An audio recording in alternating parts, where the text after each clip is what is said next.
বান্দাগুলো আল্লাহ রাব্বুল আলামিনের কাছে দুইটা চোখের পানি ছেড়ে ছেড়ে যেন কান্নাকাটি করবেন, বলবেন রাব্বুল আলামিন সূর্যের আলো সহ্য হয় না আল্লাহ, সূর্যের গরম সহ্য করতে পারি না রে আল্লাহ।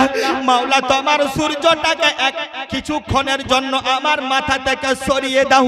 আল্লাহ রাব্বুল আলামিন বলবে বান্দা আমি আলিম ওলামার মুখ থেকে বলা করিয়েছিলাম, আমি আল্লাহ কোরআন এবং হাদিসের মধ্যে আমি আল্লাহ কোরআনের মধ্যে আমার পয়গম্বর হাদিস পাকের মধ্যে বলেছিল কাল কিয়ামতের ময়দানে এমন এমন দিন হবে, বান্দা তুমি মসজিদে আসো, বান্দা তুমি নামাজের দিকে আসো, বান্দা তুমি মাদ্রাসার দিকে আসো, কিন্তু বান্দা শোনো এতবার বলাও সত্ত্বেও তুমি কোরআনের পথে আসলে না।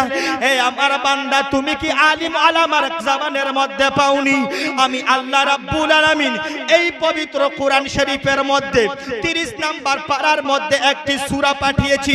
সেই সূরাটা হচ্ছে আল কারিআতু মাল কারিআহ ওয়া মা আদরাকা মাল কারিআহ ইয়াউমা ইয়াকুনুন নাসু কাল ফারাশিল মাবসুস ওয়া তাকুনুল জিবালু কাল ইহনিল মালফুশ ফাআম্মা মান সাকুলাত মাওয়াজিনুহু ফাহুয়া ফি ঈশাতির রাদিয়া ওয়া আম্মা মান খাফফাত মাওয়াজিনুহু ফাউম্মুহু হাবিয়া ওয়া মা আদরাকা মা হিয়া নারুন হামিয়া। বান্দা এটি আয়াতের মধ্যে, এটি সূরার মধ্যে আমি আল্লাহ রাব্বুল আলামিন জাহান্নামের বর্ণনা করেছি, কিয়ামতের বর্ণনা করেছি।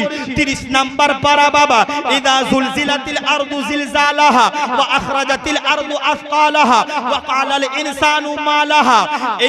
এই আয়াতগুলো পবিত্র কোরআন শরীফের মধ্যে আমি আল্লাহ পাঠিয়ে দিয়েছি। আর আইতাল্লাযী ইউকাযযিবু বিদ্দিন ফাযালিকাল্লাযী ইয়াদউল ইয়াতীম ওয়া লা ইয়াহুদ্দু আলা তুআমিল মিসকিন।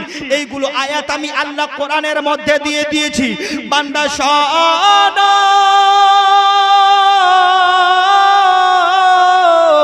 আমি আল্লাহ রাব্বুল আলামিন এত জাহান্নামের কথা কোরআনের মধ্যে দেওয়ার সত্ত্বে তুমি কেন আমি আল্লাহ রাব্বুল আলামিনকে চিনতে পারলে না? তুমি বান্দা কেন আমি আল্লাহ রাব্বুল আলামিনের পথে আসলে না? আল্লাহ রাব্বুল আলামিনকে বান্দা বলবে মাওলা আমাকে ক্ষমা করে দাও, মাওলা আমাকে ক্ষমা করে দাও। আল্লাহ বলবে বান্দা না, আমি তোমাকে 50 বছর দিয়েছিলাম, 50 বছরের মধ্যে তুমি যদি তওবা করে নিতে, তুমি তওবা করে আমি আল্লাহর মসজিদের মধ্যে এসে 2টা রাকাত নামাজ আদায় করে মাথাটাকে জমিনের মধ্যে রেখে আমি আল্লাহ রাব্বুল